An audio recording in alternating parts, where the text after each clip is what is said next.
Hey guys, Dave from Nerdarchy for Nerds by Nerds, hanging out with this nerd. Nerdarchy Ted. Today we delve back into Xanathar's Guide to Everything. This time we're going to be looking at Ranger subclasses.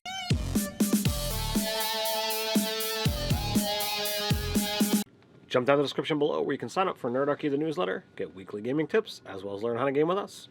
Alright, back into Xanathar's Guide, we have Rangers. Again, we have the three things that, pretty much all the classes are doing. The View of the World section, I actually didn't like very much. It was too much of why is civilization bad? And, there was only one of them that was like, no, I actually like both, but I just like being out here. So it precludes the ability to have that urban ranger. It absolutely does that. If you're using, the interpretation that they have here for the worldviews. I felt this one was shoehorned in. Yeah, it's just so very, and there are so many of them seem so similar that it's like there's not a wide breadth of, here's a lot of different worldviews. No, here is a very narrowly defined worldview that we're going to define in different ways. Right. So I felt like that part could have been done a little bit better. You got your homeland. It talks about, kind of your favored terrain, I guess you would say. Yeah, this is how, your favorite terrain, how it influences you, why you are the way you are. This part was decent. I like that one. Sworn enemy. That links off of your favorite enemy, and they don't have these things to link. Oh, well, I hate dragons or I hate undead. So you could choose any favorite enemy and anything off of here. So they do mix well. Sort of. I don't like the sworn enemy, from previous editions, from 3rd edition onward. The Ranger has been based around, I hate you, I want to kill you, these specific types of monsters. I've never really liked that very much. It felt very shallow and one-dimensional to me. Okay. 5th edition was a huge step forward in the fact that it wasn't really tied to combat abilities. Right. You could literally, it gave you the ability to go, no, I just know about this particular species or this type of creature, and I like that feel to it. But it's like they're doing everything they can to pull it back to, no, I hate and kill this, instead of doing these cool exploration and possible social interaction. If you throw away the title Sworn Enemy, it's like, oh, you find your foe fascinating and you collect books and tales and histories concerning it. Right. So if you remove the word foe, that one's okay. Well, I mean, it's you choose a creature. So yeah. You could say, all right, I study dragons. So I want to know about dragons. I study books and find books and lore all about dragons. So that's why I know where dragons are. Right, but then it's also seek revenge. Your predecessors fought these creatures, and so shall you. Let's see. You bear no enmity towards your foe. You stalk such creatures as a hunter tracks down a wild animal. You collect tokens from your fallen enemies. You respect your chosen enemy, and you see your battles as a test of respective skills. So all the other ones are really, again, kill. Yes. Now the one about collecting tokens, that actually has nothing to do, nothing specific to do with your favorite enemy. That could be anything you kill. Yeah. I just feel like a lot of this section that have been really interesting for the other subclasses really doubles down on, let's make a murder hobo, but I only like to really murder this thing, so I don't know. It just feels shallow to me. I see that viewpoint. I think that there's ways to reach beyond that, and as always, you can take these things and use them as guidelines to make something that isn't kill. Well, and that's the whole thing with the 5th edition Ranger that people kind of discount, and why it's kind of been dubbed the weakest class by people when they don't like it, is because it really focuses on the exploration aspects of the game, and it's really they're really strong for that. And I don't want to see it just to appease everyone go back to, no, it's got to be a combat machine. They're already good at combat, despite what people think. And even Dan Dillon has gotten tired of fighting with people over the Beastmaster Ranger because he's all for it the way it is. And now he just has a link that he sends people from a Facebook discussion thread in the 5th edition group. He's like, here, just read this. And this is my argument. I'm not doing it again. Well, my son made a Beastmaster Ranger for his second character, and he wound up having his first session yesterday. Well, he chose the giant venomous snake or giant poisonous snake. Well, that does a d6 plus 8 after you count your proficiency modifier in damage, as well as 3d6 poison. That's significantly more than any third level character is doing on a regular attack. Yeah. Now, it's weak in the hit point pool, but it can definitely do the damage. So your son approves of the Beastmaster Ranger is what you're saying? Yep. All right. So you guys can argue with Ted's, how old is Teddy? 9-year-old son over this one. All right, so then we get into the actual Ranger archetypes. And first and foremost, we have the Gloom Stalker. So with all of these, they kind of do something that wasn't really done before, and that is they give out spells. So you have more spells that you know. They don't count against your known spells. You just kind of get like a bonus. So Gloom Stalker gets Disguise Self at 3rd, Rope Trick at 5th, Fear at 9th, Greater Invisibility at 13th, and Seeming at 17th. So the only thing that was they switched one of these out. They get Fear now instead of Glyph of Warding, and also the Gloom Stalker. The Gloom Stalker's name has changed. It used to be the Deep Stalker, and they really doubled down on the Underdark aspects, which I kind of liked. Like I didn't actually mind that part of it. I thought that was fine. 3rd level is Dread Ambusher. You get your Wisdom bonus to initiative rolls, and your first turn in each combat, your walking speed is increased by 10 feet. If you take the attack action, you can get an additional 1. If the attack hit, the target takes an additional die 8 of the weapon's damage. There's a little bit of changes here. The name changed, and the bonus damage was added. So getting at 3rd level an extra attack and being able to do more damage on it, I think that's pretty potent. Yeah. You're going to see a little bit more of that later on, too. 3rd level, you also get Umbral Sight. You get Dark Vision out to 60 feet. If you already have it, it's increased by 30 feet. Also, you are adept at evading creatures that rely on Dark Vision.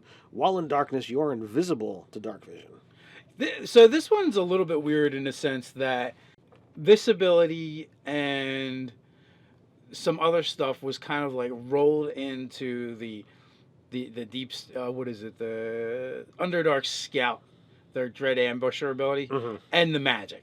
So between, like, everything is kind of the same except for it was like parsed out between those two things, with one exception being that their Dark Vision actually used to be 90 feet, and then add 30 feet if you already have it.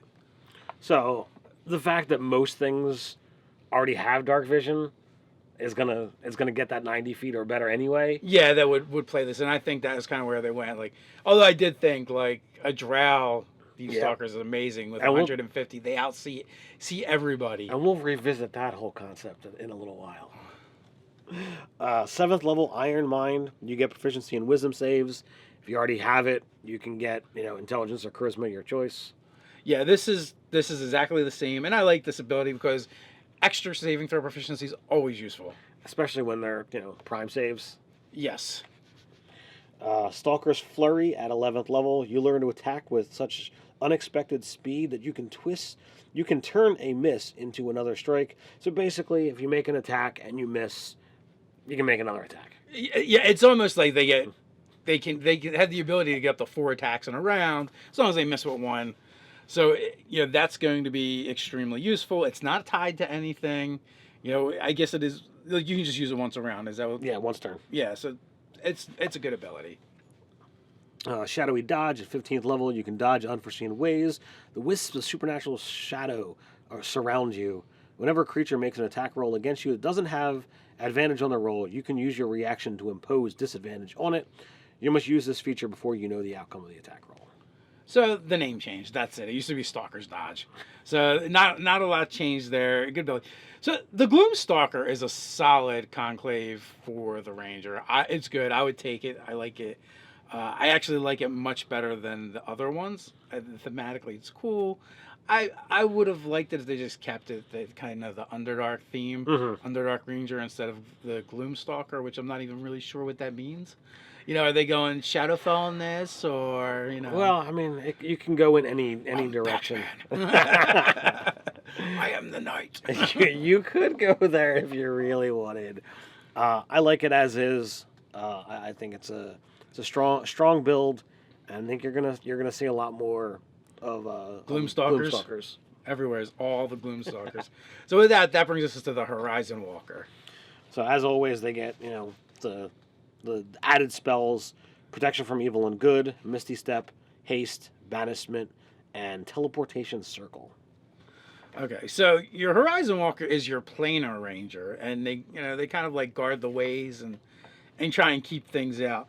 Now the spells, I think there was a couple changes. Alter Self to Misty Step, which I prefer Misty Step. Yeah. Protection from energy to haste. Haste is usually Always. more useful. So it's not bad. They made out pretty good with that swap. So 3rd level detect portal. As an action, you can detect the distance and direction of the closest planar portal within 1 mile of you. At 3rd level, unless you're really playing a highly plane hopping game, really just don't think this is going to be all that useful. I feel like through most of your career as a ranger, this is going to be a ribbon ability, unless you're playing something that heavily involves the planes. But so this one has changed. Like they changed the name on it. It's Detect Portal now. It used to be Portal Lore before. It actually got better. It used to be 1,000 feet. Now it's a mile. You used to be able to expend spell slots of 2nd level or higher to use this ability as well. So you could have gotten more uses if you wanted to, but they switched that out. Yeah, it resets on a short or a long rest. So I guess maybe it's like, oh well, can't find one. Well, let's walk a mile, rest, and then do it again. And then do it again. 3rd level, you also get Planar Warrior. You learn to draw on the energy of the multiverse to augment your attacks. As a bonus action, choose one creature. The next time you hit that creature with a weapon attack, all damage of the attack becomes force, and the creature takes an extra die 8 force bonus, bumps at 11th to do an extra 2 die 8. So this one changed a little bit. It used to be you could ignore resistances and do a die 6 instead of a die 8, and there was no increase. So depending on how you look at it, it got a little better or got a little worse. I think it got a little better because ultimately there's going to come a time and point when that ignore resistances isn't going to matter as much. You're not doing a bunch of energy type damage as a ranger anyway, so the resistances that you might want to ignore, you don't really have the ability to affect. Right. Turning it into force damage, there's not much that deals with that. So. Well, yeah, you're doing the extra damage, and it used to be a D6, now it's a D8, and eventually it'll go to 2D8. So it's an ability that's going to pretty much always be useful. Ethereal Step, 7th level, you learn to step through the ethereal plane. As a bonus action, you cast Etherealness spell with this feature without expending a spell slot, but the spell ends at the end of the current turn. Once you use this feature, it resets on a short or long rest. Yeah, so you get the ghost briefly.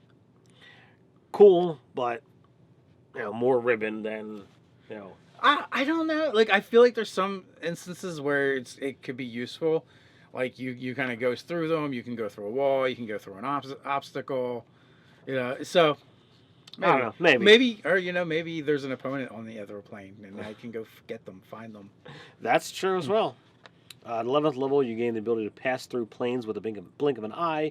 When you take the attack action, you can teleport up to 10 feet. If you attack at least 2 different creatures with the action, you can make 1 additional attack with it against the third. So you can get a teleport. You can get up to 2 extra attacks. This is the same, but this is cool and useful in the sense that if you want to get around the battlefield and attack multiple creatures, you can do so if they're relatively close to get. Well, that's not even true because it doesn't say you can't use your movement. Right. You just have to be going after somebody else. Right. So what this allows you to do is move around the battlefield without drawing attacks of opportunity. Maybe it gets you around obstacles, over a pit, something. So I think it's useful. I think it's a kind of a cool ability. Seeing the wonders of Nightcrawler in comic books and movies, I'm certain you could play that up here. I feel like this is one of those abilities that can be way more useful than it seems on the surface, depending on circumstances. But it's never going to be like a bad ability. Right. Lastly, Spectral Defense. At 15th level, your ability to move between planes enables you to slip through planar boundaries to lessen the harm done to you during battle. When you take damage from an attack, you can use your reaction to give yourself resistance to all of the attack's damage. Normally, when you see these kind of things, like you can get resistance to like a single This is giving you to everything. So in those instances when something's hitting you with multiple things at a time, you still get to take half of all of it. Very useful. You're never going to regret having that ability for the most part. But as a whole, I think the Horizon Walker, despite having a couple really cool abilities, I think there's just too much that it focuses on that we just don't see in our regular games. Then you're probably really going to not like the Monster Slayer. So, if you're saying pigeonhole is the problem. Well, it's so focused on planar travel and what have you. I just don't feel that. I found the Ranger section meh compared to the other subclasses. I think the subclass. It's not that the subclasses are bad. The themes are okay, but I hate the reliance on magic for all these Ranger builds, where it's everything they do is based off of tapping magic in some way, shape, or form. Where I'd rather have seen they came up with other explanations. I think it would have been a little more interesting, a little bit more fun. If they did one of them like that, fine. But right. They did all three of them like that, and there isn't a lot of variance between each type as far as how they operate. That part I found a little bit boring, and I would have liked to see more creativity there, especially when we could get into the Monster Slayer. And, it's because of magic really annoys me, because I thought this would have been a great opportunity to go, no, this is actually more of your lore-based ranger, more of your learner ranger, more of your Van Helsing ranger, where he's like, no, I just study monsters, I know about monsters, and, and I go out and find them and I destroy them, which is kind of contradictory to what I said in the very beginning of the chapter. But no, if you're going to do it, really do it, double down on it. Right. And I would have liked to seen it been explained, because they're more like Batman. They're smart, they're intelligent, they research, but no, they just use magic. So let's get into them. All right, so Monster Slayer, you get protection from evil and good, zone of truth, magic circle, banishment, and hold monster. All right, so Planar Binding swapped for hold monster. Gotta make sense, and it's thematic. Hunter Sense, you gain the ability to peer at a creature and magically discern how best to hurt it. It's got to be within 60 feet. Essentially, it's a divination. If it's got resistances, immunities, vulnerabilities, you learn what they are. If they're protected from divination, you learn that it has no vulnerabilities. You can use the feature a number of times a day equal to your wisdom mod. And this is the one I really had a beef with. Why couldn't it just been lore-based and been oh, no, you just know a lot about monsters and you studied. No, it's got to be a magical ability, which I found to be lame. Because, that is using a skill. And if you fail the skill, it's oh, well, do you misremember? Here, it's more of a cut or dry ability. No, I don't feel like it's using a skill. I think it's just you're recalling lore. It's like bardic knowledge almost, where Jack of all trades, where you just have an eclectic amount of information on this. It's like trivia, right? This was the opportunity to say, no, these guys are the trivia masters when it comes to monsters. I can get behind your thought, and I would prefer that to this. I'm just saying that based on what I'm seeing here, that's the direction that they wanted to go. They didn't want to be well, can I just make a knowledge nature check to the same extent? Well, and I'm not saying that you would make a knowledge nature check. I'm just saying it's a class ability, it's a core ability. X amount of days, you just get to recall information you know. And the truth of the matter is, if the player is really paying attention and they're playing this character spot on, they might be taking notes every time they use the ability. And so next time they fight the similar monster, they're oh, that's this again, and they can kind of game the system sort of, but not really. I would appreciate it as a DM if the player was doing that. No, absolutely. And they're keeping they're physically keeping their monster journal. That would be freaking cool. It would be so much more interesting than what we got. Now, as to what it used to be, Hunter Sensors used to be called Stalker's Eye. And it used the rest mechanic, and now it uses rest plus wisdom modifier, which is also, it's kind of nice in the sense that you could have access to it more often, but if you didn't put a good stat in your wisdom, then it doesn't matter. So you're just going to get to use it the one time per short rest. Also at third level, you get Slayer's Prey. You can focus your ire on a foe, increasing the harm on it. Essentially, it's like a hex or a hunter's mark beyond those spells. Right, and it's gonna stack with those, and you're gonna be able to use it again. Slayer's Prey used to be just part of Slayer's Eye before, but for the other than that, it's pretty much the same. And it resets on a short or a long rest, so yay. Supernatural Defense at 7th level. You gain extra resilience against your prey's assaults on your mind and body.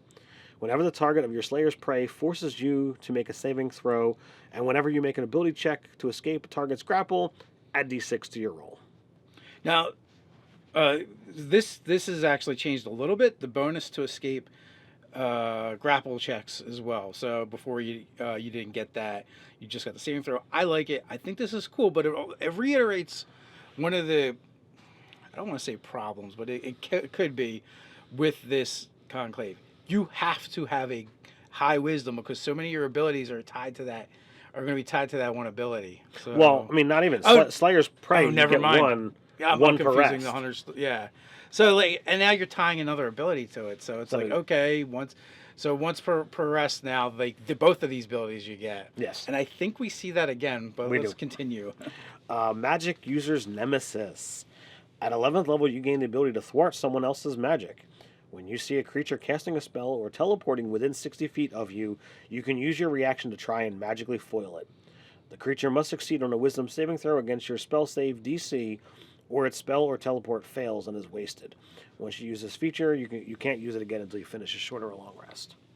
Okay, so this used to be Relentless Slayer, and the way it used to work before was you used to be able to do a wisdom versus wisdom roll-off against teleporting, shape-shifting, planar shift, going to gaseous form. Here it's just, oh no, you just have counterspell basically, which I actually like. I like the way it's done. I like the changes they made. And again, like I really feel like this could have been the Occult Ranger, where it's like he just knows about monsters, and you have the ability to be like, oh, I've studied this, and I know the charm or counter charm to this ability. I think that could definitely work here as well. I think you could have. I think while there are many, favorite enemies that deal with magic and teleporting, I feel that this one is kind of a wild card in this conclave. No, not really, because any magic you can counterspell any magic. So like as long as they're a caster, it's That's useful. true. Now that's not the problem. The real problem is then again this one is also tied to. It's a save.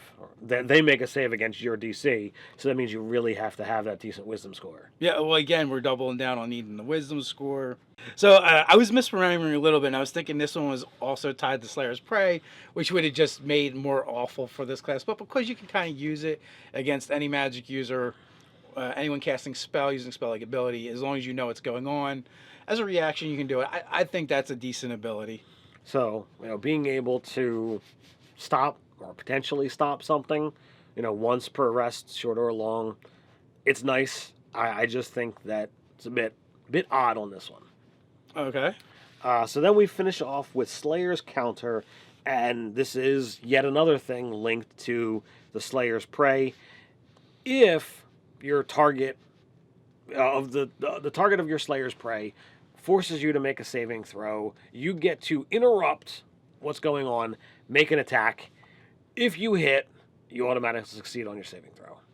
It's a really good ability, but the problem is that it's tied to Slayer's Prey. And like so much of their abilities are based off of that.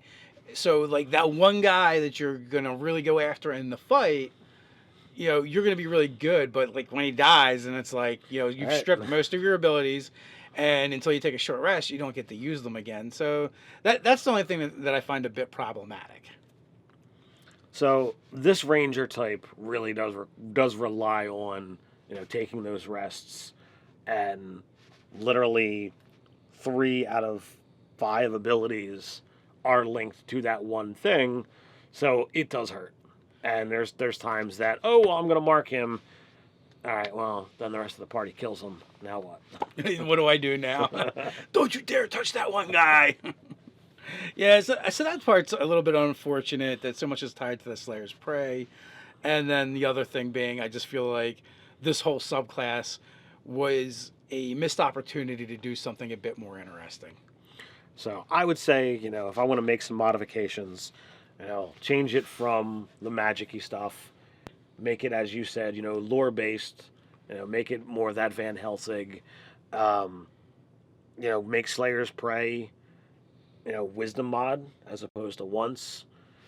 Maybe make it, long rest as opposed to short rest. I think that winds up balancing it out. You're already already looking at needing a high wisdom for your magic user's nemesis and your hunter senses. So you really want that high wisdom ranger anyway. So as a ranger, you already need a high con, you need a high strength or dex. Like even if you go strength based ranger, you still need a high dex because you don't get great armor selections. That's true. So it's tough, So now we get to our favorite part. All right. So now we're going to toss the book aside and we're going to say, how do we take these three things and turn them into villainous options? And as you brought up in the beginning, imagining that dark elf, that's a Gloom Stalker. That's where my brain initially went to. This guy is the guardian of, the tunnels around his city, and he is going to outsee anything in the Underdark. So you're traveling down in the deeps, and this is the guy that's going to shoot and get away, because over and over again, and you are not going to have any way to see him. So this is going to be chase sequences, this is going to be traps, this is you're moving through his area, and you are going to curse the DM who's doing this, and you are going to curse this ranger until the day you die, because he is going to make your life hell. Well, yeah, think about like the Drow elf or the Duergar that uses his ability against you. The Drow is just going to keep kind of like hitting and running. And the Duergar is even worse in some regards because he can do this, but instead of moving out of your range, he can go visible, go the other direction, and then do it again. So you're gonna think there's multiple. Yeah, you can think there's multiple, or it's just an extra layer. So I feel like Dark Nemesis from beneath in the Underdark, perfect. There is no better use for these. They're skirmishers. They're gonna hit and run. They're probably not like the big bad, but they could definitely be a long encounter that your players are going to have to like endure and figure out how to get a step ahead of this guy who is going to be ahead of them. Right. I mean, especially when you're out visioning the player characters by double. Yeah, literally double. At distance they can't even move in a round. Like they're going to need magic just to even try and like catch up to this guy. That brings us to Horizon Walker. I had a fun idea for these guys. All right, well, why don't you go first? They are exactly what it says in here, but instead of this side of the portal, they're from the other side of the portal, and they're advanced scouts for an invading force. That's kind of the direction I was looking at. If you've got the ability to have planes, reaching, across, you're going to have the ability to have, a race that players hadn't seen before. So let's put something new out there that's going to be interesting for them to encounter, and they might not know that that's what's going on. They might have conversations with the thing, and it becomes this whole nice role play encounter.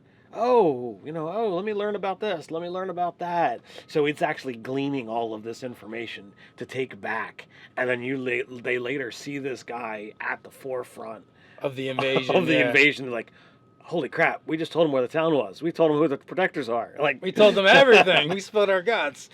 But he was so nice and he had mulled wine. What was I supposed to do? So that's the way I would kind of want to, play with that encounter of, wine in this hand, dagger in this hand. Nice. I feel like there's so many good flavors of this one too. Like, they could be from hell, they could be from the abyss. So you could definitely, like, they're obviously more in your face. Yeah, I'm here to do this. Right. But, all in all, it's going to be like the forward for some kind of invasion. They're just suited to that. And you don't really have to change how they operate. It's just they're from the other side of the portal. And then that brings us to the Monster Hunter. And here I would wanna take this and, turn it on the other side. It's the monster that hunts the people. It's either a literal monster Mhm. or the monstrous humanoid Yeah. that's hunting elves and dwarves and humans. I'm a monster slayer. Oh, you slay? No, I'm a monster that slays. So that's the direction that I would want to go on it. I mean, you tack some of these abilities onto a like a bugbear who's already got reach, or you toss it onto other monstrous humanoids that have some cool stuff. You'd wind up having some fun things that you can do. You could do that, or I even kind of see like a Craven the Hunter, and basically somehow you've gotten ahead of this guy and you've killed his prey. So he's taking that personally, and now you've become the prey. I like that. I like that a lot. Yeah, this is not a good. This is clearly not a good ranger. He's very vindictive, and he lives for the thrill of the kill and the hunt. And you've stolen that from him, so he's going to take it out on you. I now I want to use that. So, boils down to, what do you guys think? The options in here for ranger, I think are not as good as some of the other subclasses that we've seen. What do you guys think? It's a great place to continue that conversation down in the comments below. While you're down there, don't forget to like, share, and subscribe. And as always, in the description, you can find a link to pick up your copy of Xanathar's Guide to Everything. So until next time, Stay nerdy.